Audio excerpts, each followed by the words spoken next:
and families, welcome to Madhushini Information Channel. Madhushini Information Channel நாம் இன்னைக்கு வந்து ஓசி தேங்காய் அப்படிங்கிற ஒரு நீதி கதையை தான் நாம் இந்த வீடியோவில் பார்க்க போகிறோம். ஸோ வாங்க வீடியோக்குள்ளே போகலாம். ஒரு ஊரில் கந்தையா அப்படின்னு ஒருத்தர் இருந்தாராம். அவர் ஒரு கஞ்சனா. அதாவது இப்போ ஏதோ ஒரு பொருள் வந்து அவர் வாங்கியிருக்கிறாரு அப்படின்னா அதுக்கு வந்து இந்தாங்க இதுக்கு வந்து விலை இவ்வளவு, நீங்கள் இவ்வளோ ரூபாய் தரணும் அப்படின்னு நம்ம சொல்லிட்டோம் அப்படின்னா ஒரு வேப்பிலையை அரைச்சி நம்ம ஒருத்தங்கள்ட்ட சாப்பிட சொன்னால் அவங்களோட முகம் எப்படி மாறுமோ, அதை சாப்பிட்றதுக்கு எவ்வளோ கஷ்டப்படுவாங்களோ அந்த அளவுக்கு வந்து அவர் முகம் வந்து மாறி போயிருமா. அதாவது அவர் வாங்கின பொருளுக்கு ரூபாய் கொடுக்கறதுக்கு அவர் அவ்வளோ கஷ்டமாக இருக்குமா அவருக்கு.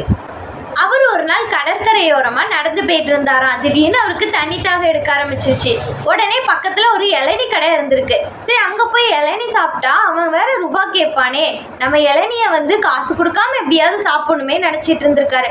அவர்கிட்ட போய் இளநீ கேட்டால் அவர் 6 ரூபாய் சொல்லியிருக்காரு. என்னப்பா இவ்வளோ அதிகமாக ரூபாய் சொல்கிற, ஒரு 4 ரூபாய்க்கு தரமாட்டியா அப்படின்னு கேட்டிருக்காரு நம்ம கந்தையா. பக்கத்து கடைக்கு போங்க, அவர் 4 ரூபாய்க்கு தருவார் அப்படின்னு சொல்லியிருக்கிறான். உடனே அவரும் சரி பக்கத்து கடைக்கு நடப்போம்னு சொல்லி நடக்க ஆரம்பிச்சிருக்காரு. பார்த்தா அந்த கடை ரொம்ப தூரத்தில் இருந்திருக்கு. சரி அங்கே போய் இளநீ தாப்பா அப்படின்னு கேட்டோன்னா அவர் என்ன சொல்லியிருக்காருன்னா 4 ரூபாயா இளநீ அப்படின்னு சொல்லியிருக்கிறாரு. உடனே இவர் 2 ரூபாய்க்கு நீ தரமாட்டியா அப்படின்னு கேட்டிருக்காரு. அந்த கடைக்காரரும் முறைச்சி பார்த்துக்கிட்டே என்னது 2 ரூபாய்க்கு இளநீ வேணுமா, 2 ரூபாய்க்கு இளநீ வேணும்னா இன்னும் கொஞ்சம் தூரம் நீங்கள் நடந்து போக வேண்டியது இருக்கும், இன்னும் கொஞ்சம் தூரம் நவுண்டு போனீங்கன்னா நீங்கள் வந்து இளநியை வந்து 2 ரூபாய்க்கு நீங்கள் குடிக்கலாம் அப்படின்னு சொல்லியிருக்கிறாரு. அவரும் சரி அப்படின்னு சொல்லி அவரோட தண்ணி தாகத்தையும் மறந்து நடக்க ஆரம்பிச்சிட்டாரு. கந்தையா கடைசியா தோட்டக்காரரை பார்க்குறாரு. தோட்டக்காரரை பார்த்த உடனே இளநீ வந்து எவ்வளவு அப்படின்னு கேட்குறாரு. 2 ரூபா அப்படின்னு சொன்ன உடனே இலவசமாக தரமாட்டிங்களா அப்படின்னு கேட்குறாரு.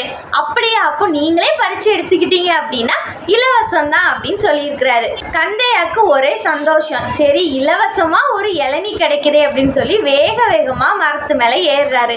கால் வலிக்கு கீழே விழுந்துடுறாரு. 6 ரூபாய்க்கு கணக்கு பார்த்து 6000 ரூபாய் செலவாயிடுச்சு மருத்துவமனையில். இதோடைய நீதி என்ன அப்படின்னு பார்த்தீங்கன்னா வெட்டி கஞ்சத்தனம் வீண் துயரம். இந்த கதை மூலியமா நாம தெரிஞ்சுக்க வேண்டியது என்ன அப்படின்னா சிக்கனமா இருக்கிறது நல்லதுதான், ஆனா சிக்கனம் எப்பொழுதும் கஞ்சத்தனமா மாறக்கூடாது. நமக்கு தேவையானதை வாங்குறது சிக்கனம், நமக்கு தேவையானதை கூட வாங்க வேண்டாம்ப்பா அப்படின்னு நினைக்கிறது தான் கஞ்சத்தனம். வாழ்க்கையில சேமிப்பு அப்படிங்கிறது முக்கியம்தான், ஆனா நமக்கு தேவையான பொருளை கூட சாக்ரிஃபைஸ் பண்ணிட்டு ஒரு சேமிப்பு பண்றது அதுதான் வந்து கஞ்சத்தனத்துக்கு முதல் படியே. நம்ம லைஃப்ல சேவிங்ஸும் ஹாப்பினஸும் ரொம்ப ரொம்ப முக்கியம்தான், ஆனா இது ரெண்டுத்தையும் நமக்கு கரெக்டா ஹேண்டில் பண்ண தெரியணும். அது ஹேண்டில் பண்ண தெரிஞ்சிருச்சு அப்படின்னா லைஃப் வந்து ஸ்மூத்தா ஹாப்பியா போகும். ஸோ இந்த வீடியோ உங்களுக்கு பிடிச்சிருந்துச்சு அப்படின்னா இந்த வீடியோக்கு ஒரு லைக் பண்ணிருங்க. மறக்காம நம்மளோட சேனலை சப்ஸ்கிரைப் பண்ணி வச்சுக்கோங்க.